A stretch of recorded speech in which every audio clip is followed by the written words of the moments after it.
रमेश चंद्र शर्मा जो पंजाब के खन्ना नामक शहर में एक मेडिकल स्टोर चलाते थे। उन्होंने अपने जीवन का एक पृष्ठ खोलकर सुनाया जो पाठकों की आंखों को भी खोल सकता है और शायद उस पाप से जिसमें वह भागीदार बना उससे बचा सकता है। रमेश चंद्र शर्मा का पंजाब के खन्ना नामक शहर में एक मेडिकल स्टोर था जो कि अपने स्थान के कारण काफ़ी पुराना और अच्छी स्थिति में था। लेकिन जैसे कि कहा जाता है कि धन एक व्यक्ति के दिमाग को भ्रष्ट कर देता है, और यही बात रमेश चंद्र जी ने के साथ घटित हुई। रमेश जी बताते हैं कि मेरे मेडिकल स्टोर बहुत अच्छी तरह से चलता था। मेरी आर्थिक स्थिति भी बहुत अच्छी थी। अपनी कमाई से मैंने जो ज़मीन और प्लॉट खरीदे और मेडिकल स्टोर के साथ साथ एक क्लिनिकल लेबॉर्ट्री भी खोल ली। लेकिन मैं यहाँ झूठ नहीं बोलूँगा, मैं एक बहुत ही लालची किस्म का आदमी था, क्योंकि मेडिकल फील्ड में दुगनी नहीं बल्कि कई गुना कमाई होती है। शायद ज़्यादातर लोग इस बारे में नहीं जानते होंगे कि मेडिकल प्रोफेशन में 10 रुपये में आने वाली दवा आराम से 70 से 80 रुपये में बेची जा सकती है। लेकिन अगर कोई मुझसे कभी 2 रुपये भी कम करने को कहता तो मैं ग्राहक को मना कर देता। खैर, मैं हर किसी के बारे में बात नहीं कर रहा हूँ, सिर्फ अपनी बात कर रहा हूँ। वर्ष 2008 में गर्मी के दिनों में एक बुढ़ा व्यक्ति मेरे स्टोर पे आया। उसने मुझे पर्ची दी। मैंने दवा पढ़ी और उसे निकाल लिया। उस दवा का बिल 560 रुपये बन गया। लेकिन बुढ़ा सोच रहा था, उसने अपनी सारी जेब खाली कर दी, लेकिन उसके पास कुल 180 रुपये थे। मैं उस समय बहुत गुस्से में था, क्योंकि मुझे काफ़ी समय लग गया था उस बुढ़े की दवाई निकालनी पड़ी थी। ऊपर से उसके पास पर्याप्त पैसे भी नहीं थे। बूढ़ा दवा लेने से मना भी नहीं कर पा रहा था।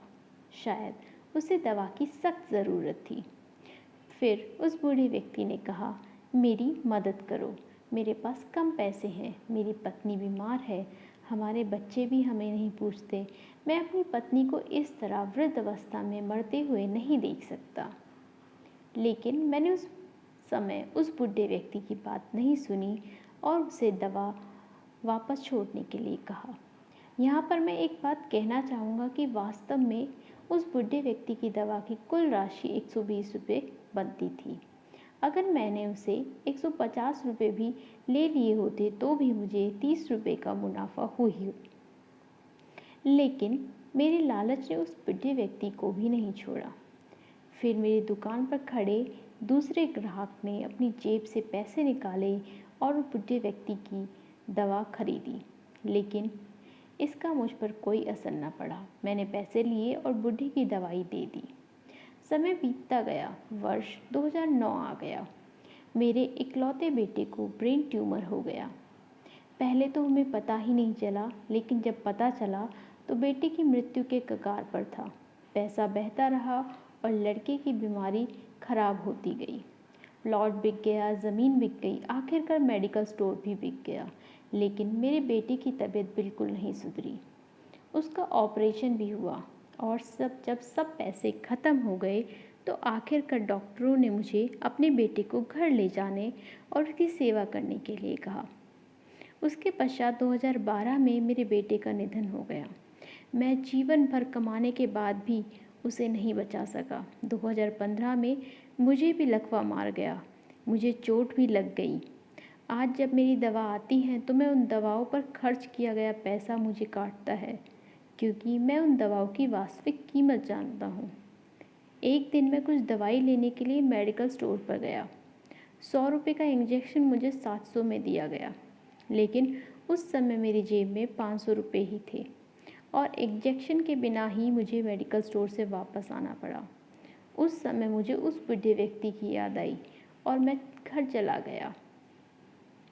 मैं लोगों से कहना चाहता हूँ कि ठीक है कि हम सभी कमाने के लिए बैठे हैं, क्योंकि हर किसी के पास एक पेट है, लेकिन वह तरीके से कमाएं।